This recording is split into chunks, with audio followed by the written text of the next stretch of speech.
ಹೀಗೆ ಕರ್ನಾಟಕದ ಜನರಿಗೆ ಅನ್ಯಾಯ ಮಾಡ್ತಾ ಇದ್ದಾರೆ.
बीस नवंबर 1995 गुजरात छोड़कर दिल्ली आ चुके नरेंद्र मोदी भारतीय जनता पार्टी के राष्ट्रीय सचिव बनाए गए। हरियाणा, चंडीगढ़, हिमाचल के बाद पंजाब और जम्मू कश्मीर का भी प्रभार मिला। मोदी की सियासी सूझबूझ ने कमाल दिखाया। हरियाणा और चंडीगढ़ में 1996 में बीजेपी बड़ी ताकत के तौर पर उभरी। 1998 में बीजेपी ने हिमाचल प्रदेश में सरकार बनाई, प्रेम कुमार धूमल की अगुवाई में। मोदी का कद राष्ट्रीय स्तर पर बढ़ता चला गया। 1998 में बीजेपी के संगठन महामंत्री बने। उस समय तो स्वयं होकर के बहुत छोटी छोटी चीजों पर भी वो ध्यान करने के लिए तत्पर रहते थे। उनके पास समय भी था। मुझे ध्यान है कि 1996 में मुझे अगर कंप्यूटर को सीखने की प्रेरणा देने वाले कोई व्यक्तित्व हैं तो नरेंद्र मोदी हैं। मई 1999 में पाकिस्तानी सेना की कारगिल में हुई घुसपैठ का भारत ने मुंहतोड़ जवाब देना शुरू कर दिया। हम शांति चाहते हैं, ये तो दुनिया ने देखा। अब दुनिया ये देखेगी कि हम शांति की रक्षा के लिए और अपनी शक्ति का भी प्रदर्शन कर सकते हैं। सेना का मनोबल बढ़ाने के लिए मोदी खुद कारगिल गए, घायल जवानों से अस्पताल में मुलाकात की। और एक घटना हम कभी नहीं भूल सकते, मोदी जी भी नहीं भूले होंगे। हम जवानों को जो सामान दे रहे थे वो रख रहे थे बेचारे, एक जवान ने हाथ ही नहीं किया। माइन ब्लास्ट में इस जवान के दोनों हाथ और दोनों पैर उड़ गए। मोदी जी ने उसके सिर पे हाथ रखा और प्यार से पूछा, बड़ा दर्द होता होगा। जवान ने कहा, सर कल शाम से नहीं हो रहा, सर कल शाम टाइगर हिल वापस ले लिया, मेरा दर्द खत्म हो गया। सबकी आंखों में आंसू थे उसकी वीरता को देखकर।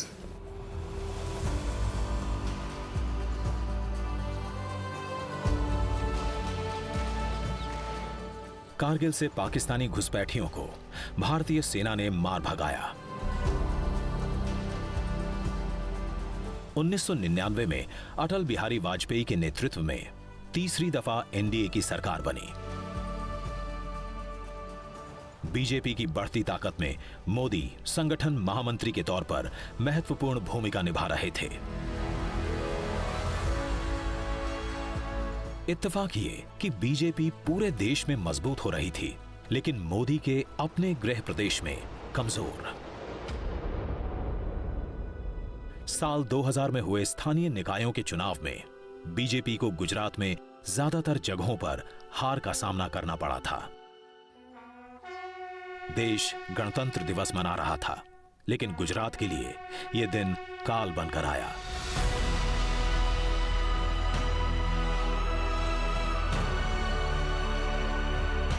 जबरदस्त भूकंप के कारण 10,000 से अधिक लोगों की जान गई। बहुत ध्वस्त हो गया था। अंजार में तो स्कूल पूरी की पूरी और बच्चे भी थे उनमें समाप्त हो गए थे। तो ऐसी खराब हालत थी उन दिनों में कि पता नहीं था कि इसमें क्या करें।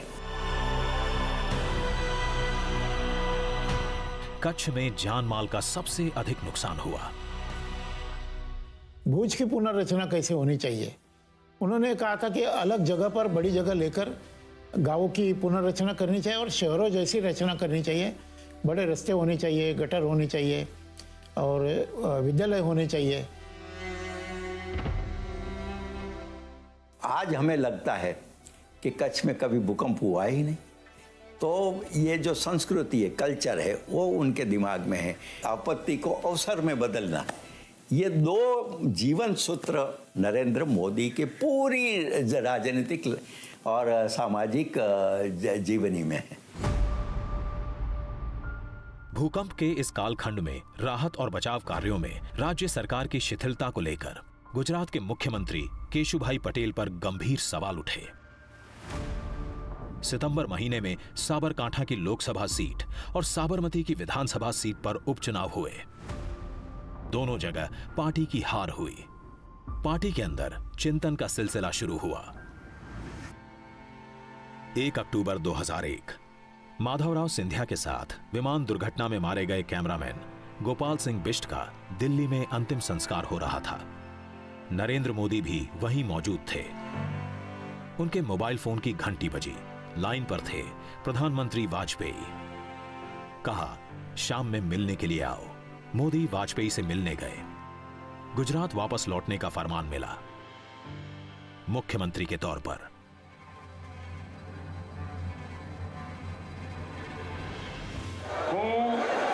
નરેન્દ્ર દામોદરદાસ મોદી ઈશ્વરના નામે સોગંદ લઉં છું કે કાયદાથી સ્થાપિત ભારતના સંવિધાન પ્રત્યે હું સાચી શ્રદ્ધા અને નિષ્ઠા ધરાવીશ। હું ભારતના સાર્વભૌમત્વનું અને અખંડતાનું સમર્થન કરીશ અને હું ગુજરાત રાજ્યના મુખ્યમંત્રી તરીકેના મારા કર્તવ્યો શ્રદ્ધાપૂર્વક અને અંતઃકરણપૂર્વક બજાવીશ।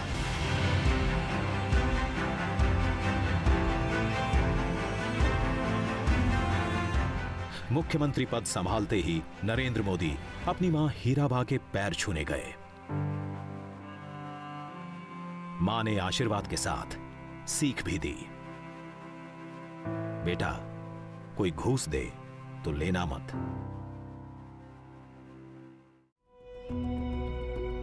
गुजरात का सीएम बने हुए मोदी को 4 महीने हो गए थे। संवैधानिक प्रक्रिया के तहत सीएम की कुर्सी संभालने के 6 महीने के अंदर मोदी को सदन का सदस्य बनना था। 1.5 दशक से पार्टी और साथियों को अलग अलग चुनावों में जीत दिलाते आए मोदी को खुद के लिए पहली बार चुनाव लड़ना था। मैंने पार्टी के लिए, पार्टी की जरूरियात के लिए सीट खाली कर दी और उसी पर नरेंद्र भाई जीत कर आए।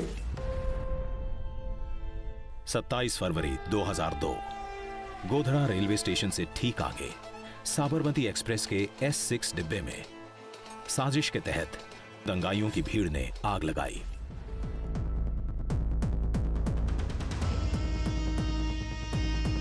निशाने पर थे वो कार सेवक जो अयोध्या से लौट रहे थे। आगजनी में 59 लोगों की मौत हुई। अगले ही दिन गुजरात के ज्यादातर हिस्सों में दंगे भड़क उठे। उन्होंने बाकी जो राज्य थे इंक्लूडिंग कांग्रेस के राज्य, उनसे मदद मांगी कि मुझे पुलिस चाहिए। वो पुलिस की मदद मिली नहीं उनको। आर्मी की मदद मांगी उन्हें, आर्मी आ गई दूसरे दिन। जो ये पूरा प्रचार था कि भाई उन्होंने दंगों को भड़काया, वो बिल्कुल दुष्प्रचार था। 28 फरवरी की देर रात वायुसेना के विमानों से सैनिक अहमदाबाद पहुंचे। दंगों को लेकर विपक्ष ने मोदी पर हमले शुरू कर दिए। ये भी मोदी जी के लिए एक बड़ा चैलेंज था, गुजरात को संभालना, कम्युनिटी हार्मनी को संभालना, जिन्होंने गुंडागिर्दी की थी उनको नसीहत देना, और देश भर के सूडो सेक्युलरिस्ट मोदी ने ये किया है, मोदी ने ये किया है, मोदी जी को बदनाम करने के लिए पूरी कोशिश की। डिक्शनरी में जितने खराब शब्द है आज, वो सभी मोदी जी के लिए यूज हुआ उस वक्त। तभी भी मोदी जी ने कोई धैर्य नहीं छोड़ा। विपक्षी पार्टियों का हमला जारी रहा।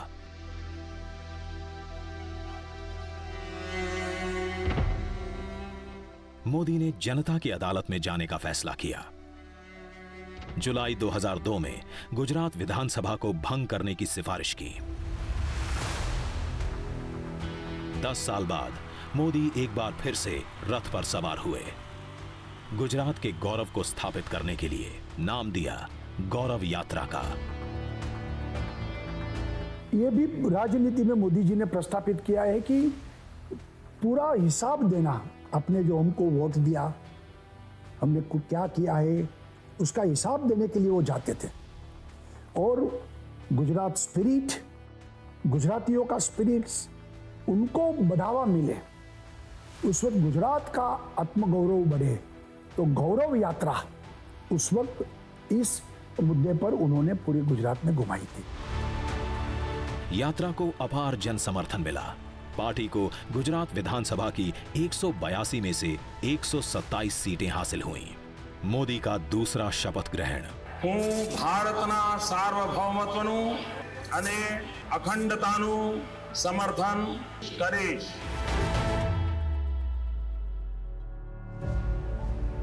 अट्ठाईस सितंबर 2003 अहमदाबाद का Tagore hall vibrant Gujarat global investor summit का साक्षी बना। Here was a concerted attempt to draw investments into Gujarat. You cannot have growth without investments, and you needed to make a concerted effort to get growth and investments. And Vibrant Gujarat served for many years as that one event that focused everybody on the fact that we needed to get investments into Gujarat. देश विदेश के बड़े उद्योगपति शामिल हुए। बड़े पैमाने पर निवेश के प्रस्ताव आए। मोदी के शासन की जमकर तारीफ हुई।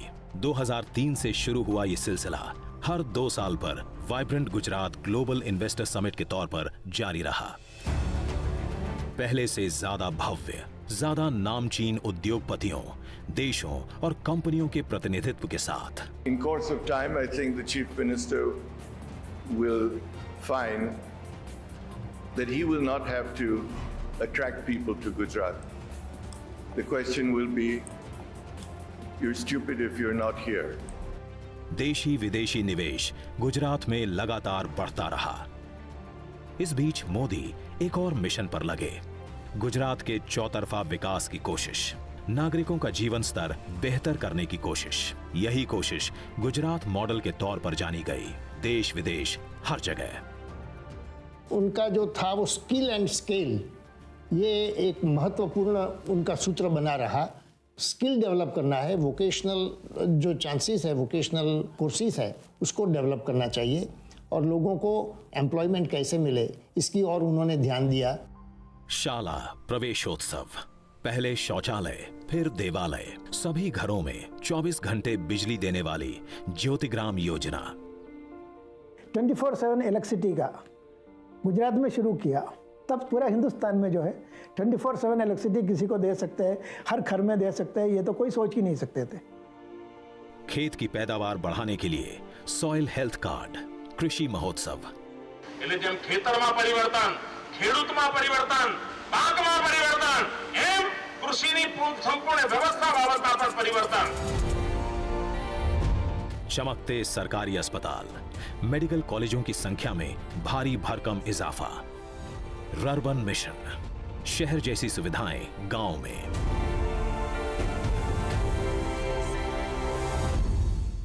तो नरेंद्र भाई ने कहा, देश को दिशा दिखानी है, गुजरात को ही दिखानी पड़ेगी। भले ही महंगा, लेकिन हमें सूर्य किरणों से बिजली उत्पन्न करनी पड़ेगी। और हमारी कच्छ की धरती इतनी विशाल है कि पूरे देश को हम यहां से बिजली देंगे। एशिया का सबसे बड़ा सोलर पार्क, दुनिया का सबसे लंबा कैनाल नेटवर्क, देश का पहला river front. When the project got done and finished, suddenly you had 11,000 slum dwellers had found new houses for themselves, and 2 square kilometers of land had been reclaimed on both sides of the river. It showed the way of how our complex problems can be tackled in a way that ordinary people find it meaningful and useful. विश्व की सबसे ऊंची प्रतिमा statue of unity, लाखों check dam बनवाकर भूगर्भ जल स्तर को ऊंचा उठाना, सौराष्ट्र और कच्छ के सूखे इलाकों में नर्मदा का पानी पहुंचाना। અને તે ખેડૂત આટલી મહેનત કરતો હોય, આપણો પરિવર્તનશીલ હોય, પ્રગતિશીલ હોય, અને એના માટે જ્યારે નર્મદાનું પાણી આવે ને તો મારો આનંદ અનેરો વધી જાય છે, અને ઘણો વધી જાય। पुलिस बेड़े का आधुनिकीकरण, पंचायतों तक इंटरनेट का जाल, जन शिकायतों के निवारण के लिए स्वागत ऑनलाइन का हैंडल, इन सब से मिलकर बना मोदी का गुजरात मॉडल। विकास ની એક નવી દિશા, આ તો હજુ શરૂઆત છે, મંજિલ ઘણી લાંબી છે। वोट बैंक की जगह विकास की राजनीति पर आगे बढ़ चुके थे नरेंद्र मोदी, लेकिन जल्दी ही उनकी राह में कुछ और बड़ी अड़चनें आने वाली थी।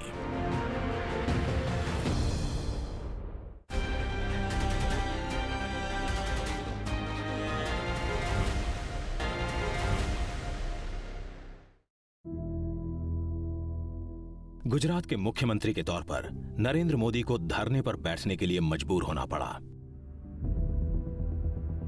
मुख्यमंत्री ने अपने स्टेट के लिए उपवास किया हो, अभी तक एक ही दाखिला है, वो नरेंद्र भाई मोदी का है।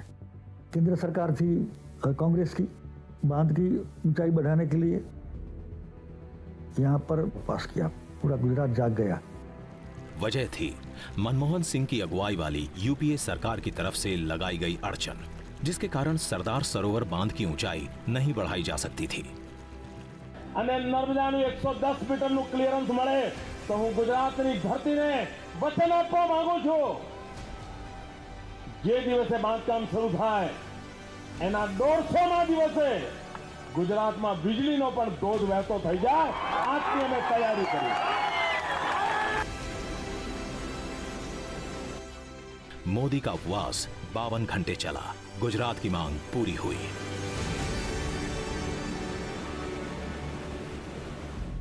सबका साथ सबका विकास का नारा लेकर आगे बढ़ रहे थे नरेंद्र मोदी। इसी दौरान 2007 का विधानसभा चुनाव आया। विपक्ष एक बार फिर से हमलावर। गुजरात की सरकार चलाने वाले झूठे, बेईमानी, डर और मौत के सौदागर हैं। लेकिन जनता का भरोसा मोदी पर।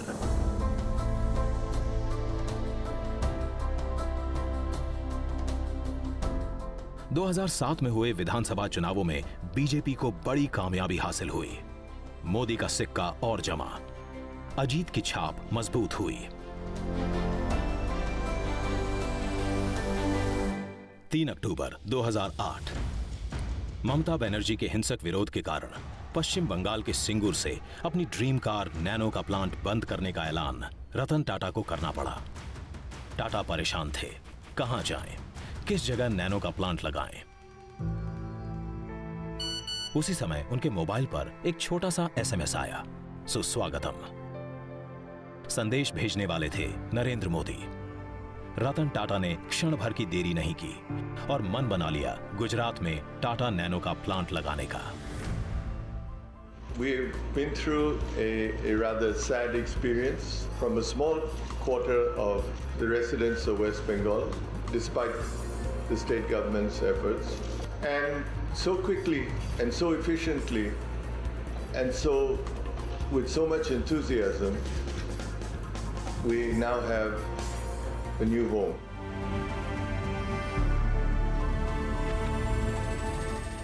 –17 सितंबर 2011 मोदी अपना 61वां जन्मदिन मना रहे थे, लेकिन अनूठे ढंग से।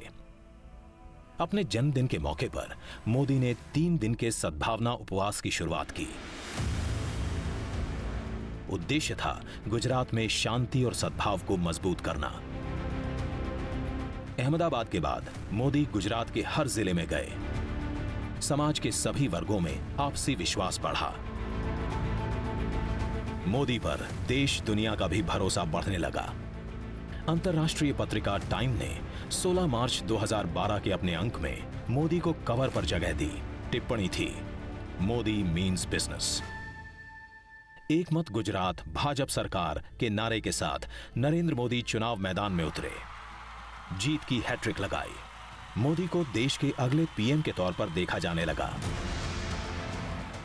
कई राज्यों से जो लोग आते थे हमें बोलते थे कि मोदी जैसा काश हमारे सीएम होते तो हमारा भी राज्य ऐसा होता।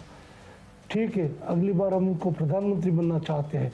गुजरात के मुख्यमंत्री के रूप में उसी दिनों में देश के कार्यकर्ता उनको प्रधानमंत्री के रूप में देखना चाहते थे। आम जनता के दिल में मोदी ने अपने लिए जगह बना ली। 13 सितंबर 2013 देश में चल रही मोदी लहर का अंदाजा बीजेपी के बड़े नेताओं को भी था। पार्टी ने मोदी को पीएम उम्मीदवार के तौर पर पेश कर दिया। संसदीय दल ने यह फैसला किया है कि श्री नरेंद्र मोदी को आगामी लोकसभा चुनाव के लिए प्राइम मिनिस्ट्रियल कैंडिडेट के रूप में प्रोजेक्ट किया जाए।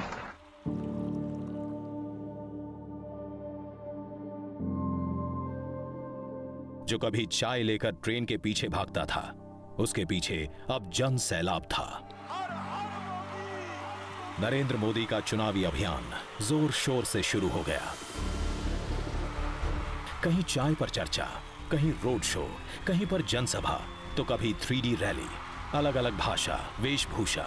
नरेंद्र मोदी देश के हर हिस्से में प्रचार के लिए गए, लेकिन हर जगह सभा में गूंज एक ही।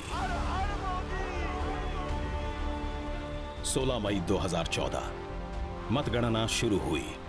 लोकसभा की 543 सीटों में से एनडीए ने 336 पर जीत दर्ज की।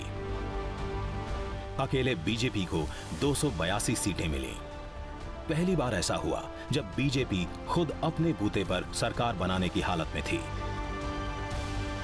नरेंद्र मोदी वाराणसी और वडोदरा दोनों सीटों पर रिकॉर्ड मतों से जीते।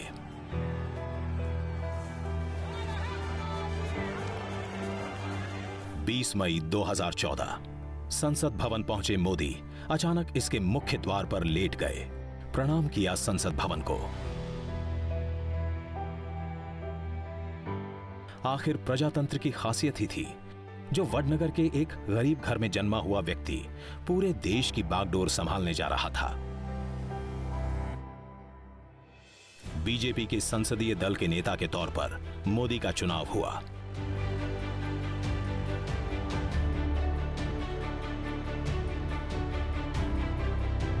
मोदी ने 21 मई को गुजरात के मुख्यमंत्री पद से इस्तीफा दिया। 22 मई को आनंदीबेन पटेल राज्य की नई सीएम बनी। उसी शाम अहमदाबाद एयरपोर्ट से मोदी दिल्ली के लिए रवाना हो रहे थे। भावनाओं का ज्वार उठा, आंखें नम हुईं, जुबान से निकले दो शब्द, आवजो, आवजो गुजरात।